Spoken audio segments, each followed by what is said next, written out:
I mean, you said a moment ago, just because the state pleads it, you don't think that's enough in an as-applied challenge, and I'm trying to figure out as to statements such as legal conclusions are unlawful and so forth.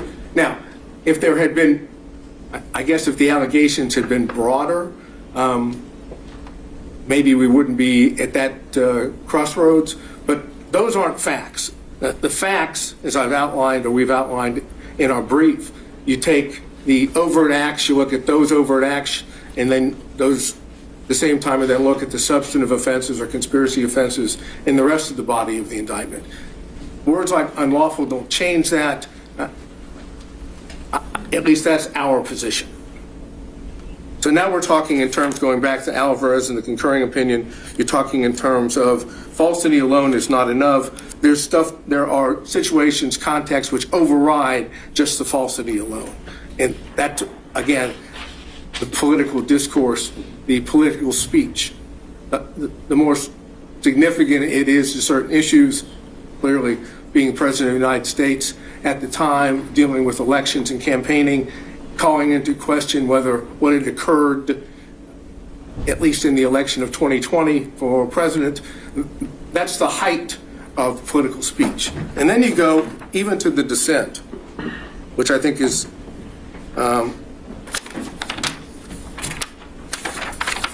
as important, because now you have Alito and Thomas, and members of the current court. And I go to that.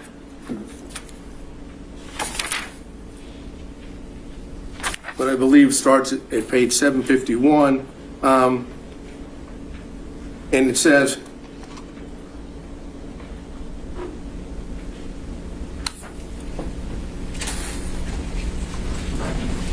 even where there is wide scholarly, and this is 752, even where there is a wide scholarly consensus concerning a particular matter, the truth is served by allowing that consensus to be challenged without fear of reprisal.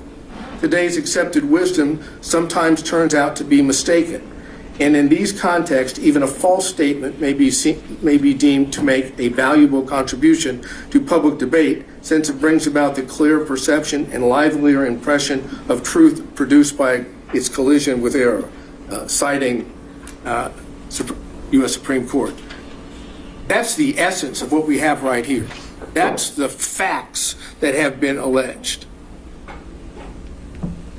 Essentially, the state's position is, because, as alleged, what President Trump said speech-wise or expressed either through his speech or conduct, which is still freedom of expression, because that's false in the eyes of the state, it's lost all protections of the First Amendment.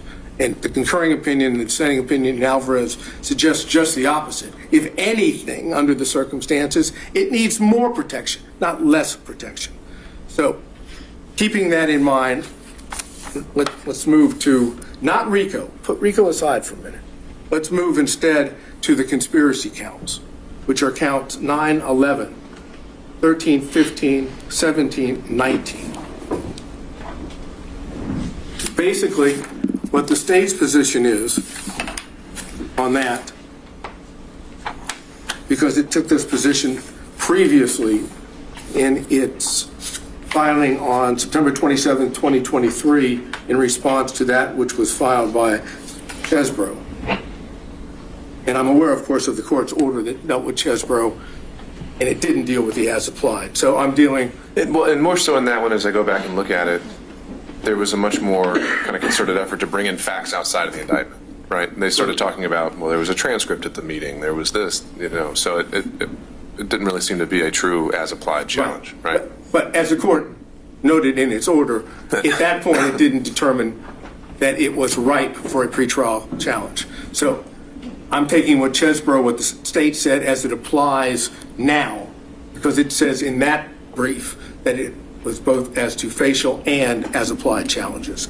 Essentially what it says is, as to those counts, 9, 11, 13, 15, 17, 19, as to 9, 11, and 17, The mere fact that it alleges a fraud is enough. That's what's on page 5 and page 6.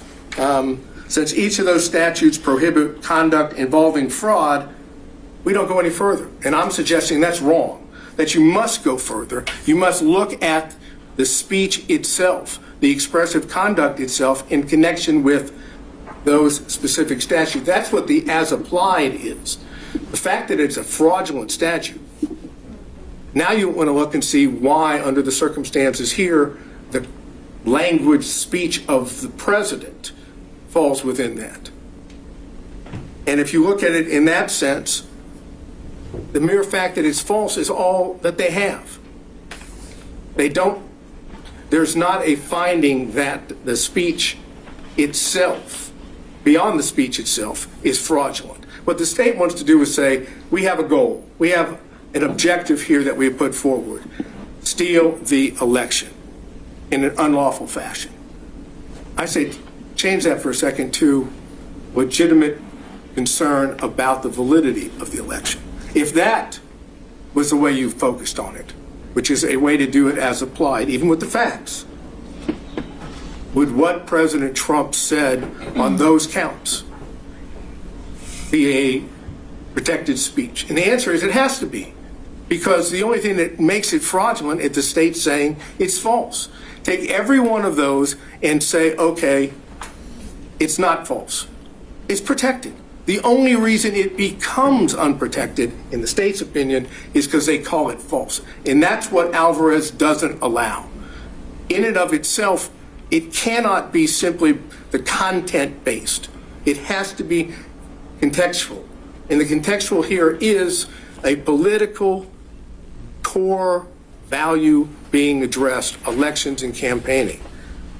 And that holds true for all of those that deal with the conspiracy. And then you deal with counts 29 and 39, which is the false statements charges.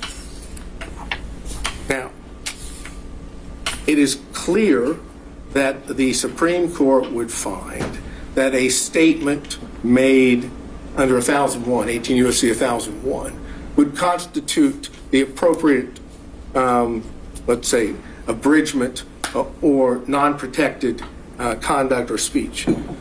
But Georgia's statute's a little different here, because we don't have a materiality element. It's the mere fact of falsity, which violates, according to Georgia law, counts 29 and 39. You don't have to do anything else but make a false statement, even if it is political discourse, even if it is in the heightened context that I've suggested. If it's false, it's a violation of the law. And I'm saying, as applied to political speech, that can't be constitutional as applied. Remember, no materiality, simply the fact that he said it. So essentially, what the state's position on that would be, it didn't have to be sent to anyone of consequence in the state agency. It just had to be said. Indeed, if you look at, and the most probably best example is count 39, that's a letter written after the election in September of 2021 from President Trump to Secretary of State, in which it has, according to that, one statement, and that constitutes, according to the state, falsity, but it's clearly political speech, and it's clearly being related to the activities and the matters that of election and campaign. Even after the fact, it's still related just to that. So